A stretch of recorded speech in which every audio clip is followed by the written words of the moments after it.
So it's back to school season again, and if you're like me, you probably watched already 20 different videos telling you how to reinvent your whole personality before September.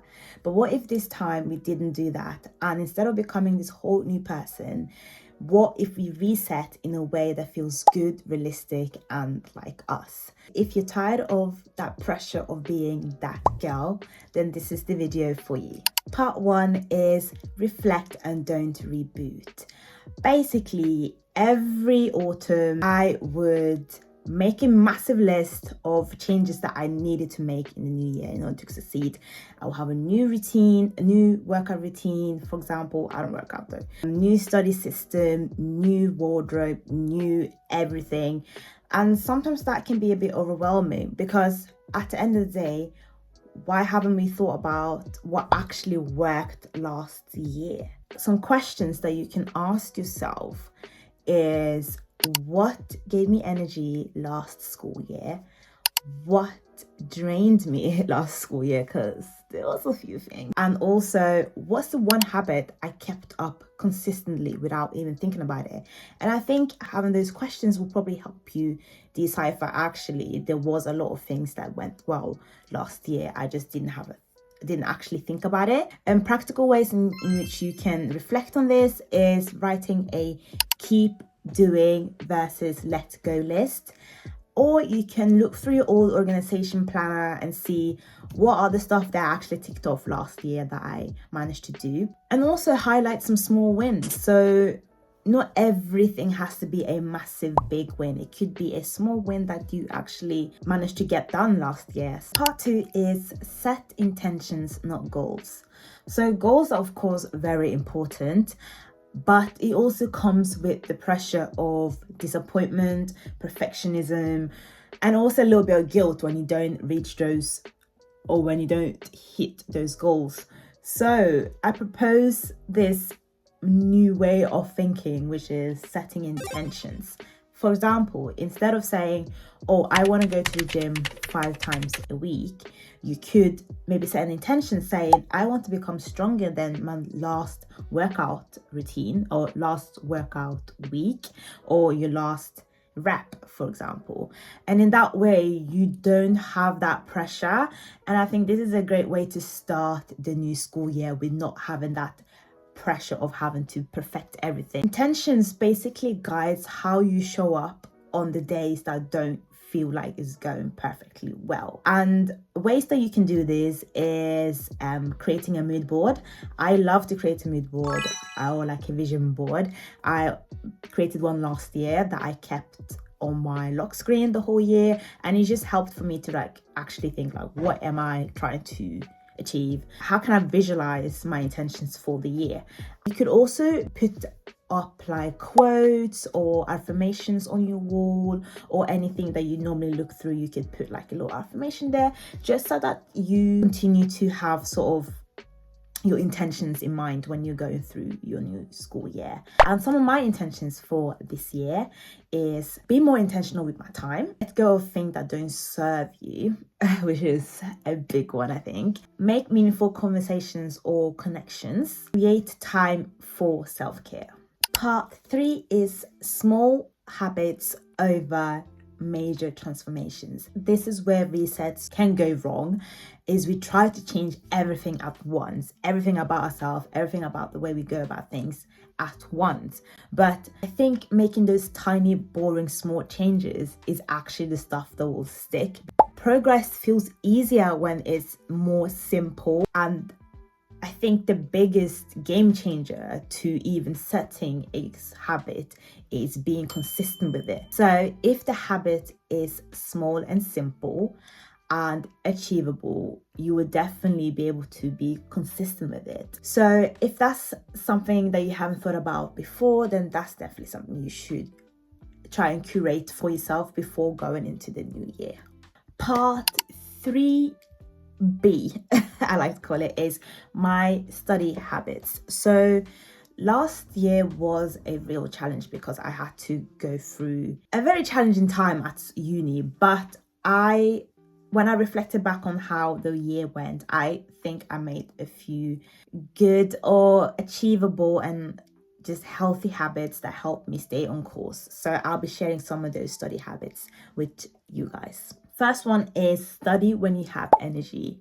So studying when you have energy means you don't study on the times that don't work for you, that doesn't function for you. So that could either be you're a morning person and you like to study in the morning, or you're an evening person, or you're a night owl.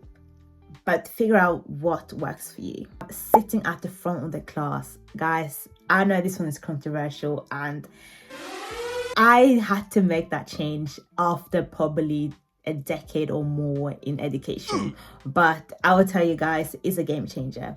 So sitting in the front of the class forces you to be more switched on because the lecturer or the teacher is looking at you, and you can't really avoid not being picked on. Also allows you to ask questions if you are curious without having the stares of other people around you. Because let me tell you that one time I sat at the back, or like in the middle, I raised my hand to ask a question, and someone in the front row literally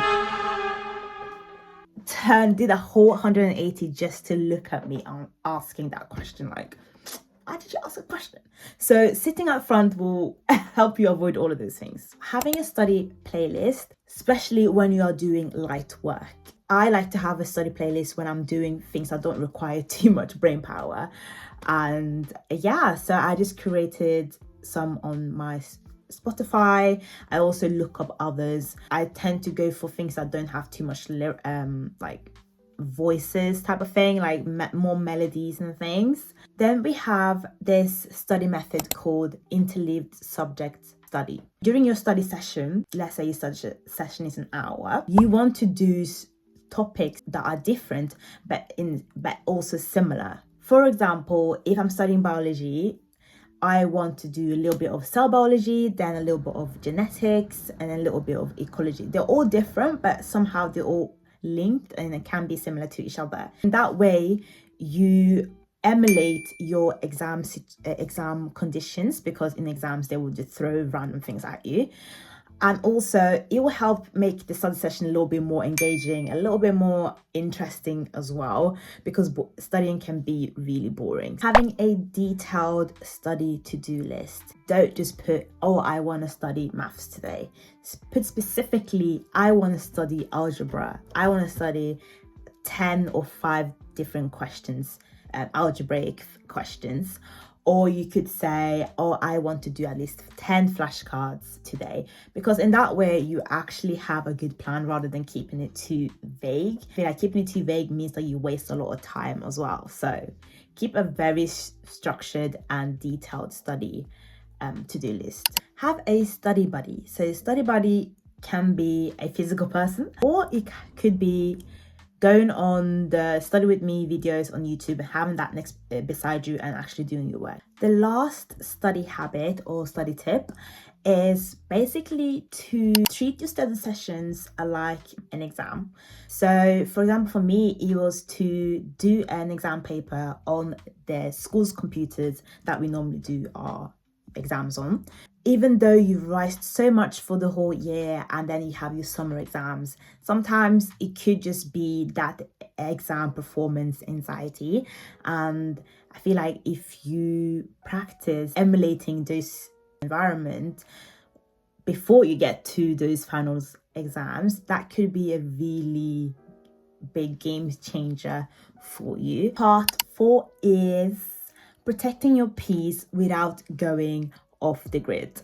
So protecting your peace can mean to stop basically overcommitting to people or overstimulating yourself in the way that you feel so anxious or so stressed or things like that, but also without totally like removing yourself from the society. Protecting your peace is a part of being productive, because you don't want to feel overwhelmed, you don't want to feel burnt out too early in the year. A few things in which you can protect your peace is saying no to people. So it could mean not always having to go to that function, because you know the function is fun, but it's not every day that is needed, unless that's how you work. It can also mean setting time limits on social apps. So I have a time limit on my Instagram and my TikTok. Also could mean just going to a quiet place, such as a cafe or a library just to like relax, read some books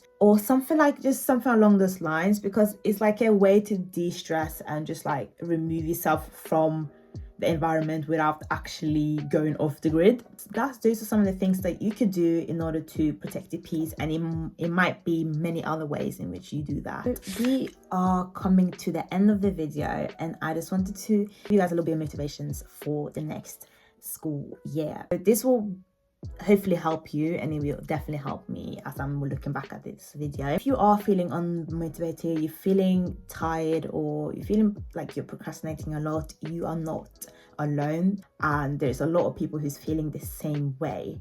And I think you don't need to reset your whole life, reset your whole new personality in order to thrive in school. And I think that's a sort of like common misconception a lot of people tend to be drawn towards, just because it feels nice to become a whole new person. But in order to keep that up and in order to be consistent with that will require a lot more energy. So it's sort of like counterproductive. And I feel like you already have all the tools, all the things in order to achieve success in your new academic year. It's just being able to draw upon those and being able to reflect, and also just have daily check-ins with yourself. It's just very important in order to remind yourself that you are that girl. Like, you can have an academic comeback without feeling like it is a comeback. It's just you. So I hope you guys enjoyed the video. Thank you very much for watching. And I want to know, what are your back to school prep sort of guide that you like to stick to? But yeah, bye.